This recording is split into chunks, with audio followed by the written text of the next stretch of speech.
Hi everyone, I'm Brandy, an OpenSciEd teacher and professional learning facilitator. This lesson planning video is about OpenSciEd Chemistry, Unit 1, Lesson 5. This is a key lesson because it's where we will introduce the Ilulissat Glacier case study site as well as two proposed solutions that students will investigate for the rest of the unit. First, let's see how we got here. During lesson 4, we figured out that if all of Greenland's land ice melted, that sea levels would rise by almost 7 meters. And if Antarctica's land ice melted, sea levels would rise by about 55 meters. Sea levels would not rise if the sea ice melted because that's already in the ocean. So in this lesson, we're wondering, how can we slow or stop the land ice melt? Let's take a look at the lesson at a glance.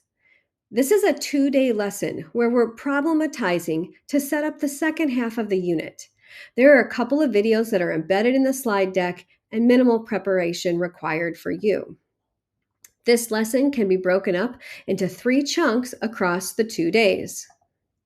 In the first loop, we introduce the Ilulissat Glacier case site and analyze the challenges occurring there by looking at data and maps. We figure out that the Ilulissat Glacier is the single largest flow of melt in Greenland. The front edge of the glacier has been receding for over many decades. We wonder how scientists and engineers are trying to stop the ice from melting. In the second loop, we learn about 2 possible solutions that engineers have proposed to reduce the amount of sea ice melt in this area. We figure out that there are 2 proposed solutions that could slow or stop the ice melt. We also figure out that rights holders have concerns about the suitability of the designs and their potential impacts. After holding a consensus discussion to go public with our findings about the 2 proposed solutions, we turn our attention to modeling the energy transfer into and out of and within the system. In the third loop, we refine our consensus model to include ideas about energy transfer. We figure out that the microbeads will cause the sunlight to reflect off the ice. We figure out that the berm will block warm water particles from bumping into the ice particles. We have lots of questions about the actual mechanisms by which the microbeads will cause the sunlight to reflect off the ice and how the berm will block the flow of warm water into the glacier. So in summary, we figure out that the Ilulissat Glacier is the single largest flow of melt in Greenland. We look into 2 proposed solutions, one for microbeads and one to build a berm, and we are also concerned about the rights holders and what their concerns are for the suitability of the designs and their potential impacts.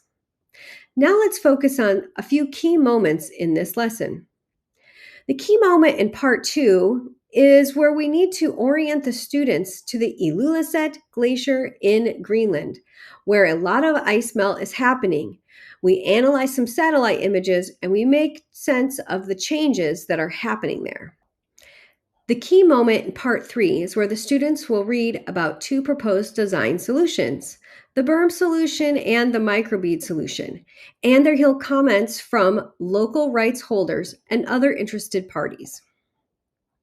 The key moment in part 7, which is on day 2 of the lesson, after the students have developed their initial energy transfer models to explain how one of the proposed solutions might work at the particle level, then they're going to share those models in groups.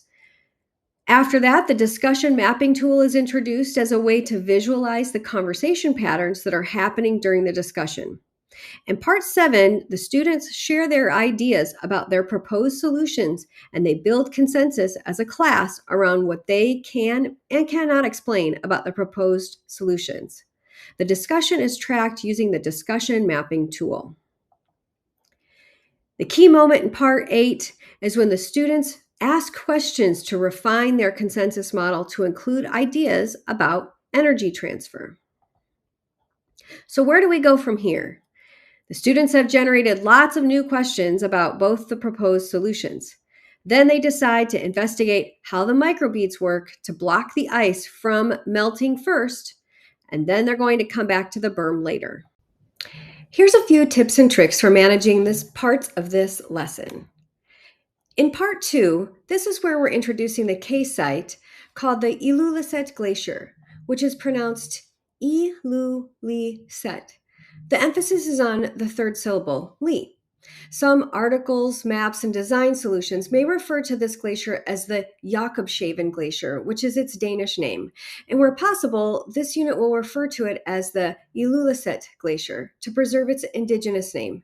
Ilulissat is from the Eskimo language, which is spoken mostly by the indigenous Greenlandic Inuit people. I find it helpful to reference the map insets that are shown on the top to help with orienting to the lower map of Glacial Retreat. Switching back and forth between these two images can help the students to understand where the Ilulissat Glacier or the land ice is located on the right, and the Ilulissat Ice Fjord or sea ice, which is located in the center of both the map and the bottom image.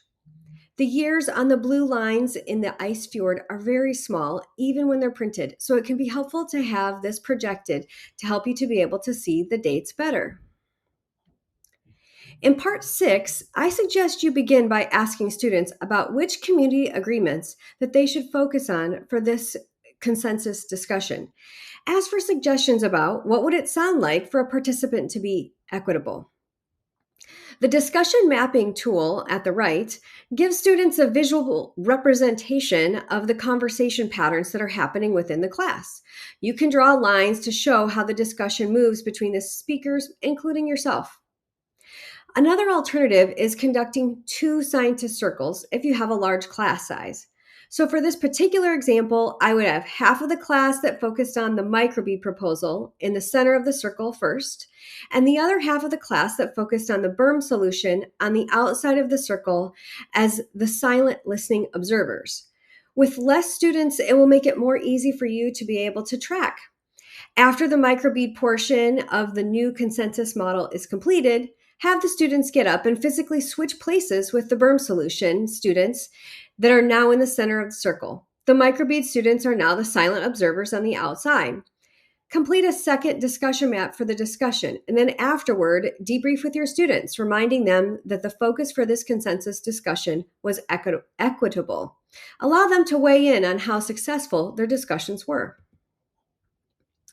Finally, for part 7 and 8, according to the Ilulissat Design Solution Proposal handout, the shallow sill is 250 meters deep, which is separating Disco Bay and the Ilulissat Ice Fjord.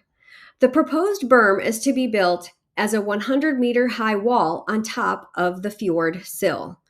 Shown here, there's an arrow pointing right to it. You may also want to color code the energy transfer models in part 8 and use the same colors as you did on the rules for energy transfer models anchor chart. So for example, if you were using the anchor chart that I have shown on this slide, then I would start by using blue to draw the boxes that represent the objects. Then I would use orange for the energy transfer arrows, and I would use pink for the dotted lines that shows the objects that are in the system. There are only 2 words that we encounter that students should add to their personal glossary: microbeads and berm. For poster management, you'll want to have available 3 anchor charts from the previous units: the initial consensus model, the rules for energy transfer models, and the driving question board. During this lesson, as part of the consensus discussions in part 7 and 8, you will create a class consensus model which diagrams the 2 proposed solutions as well as energy transfer diagrams. Keep this one posted in your room so you can refer back to it during the second half of the unit. So to summarize, this lesson introduces students to the Ilulissat Glacier case study site and has the 2 proposed solutions for stopping melting glaciers: microbeads or building a berm. Up next in lesson 6 is where students will investigate the microbeads proposed solution and the albedo effect. Good luck and have fun.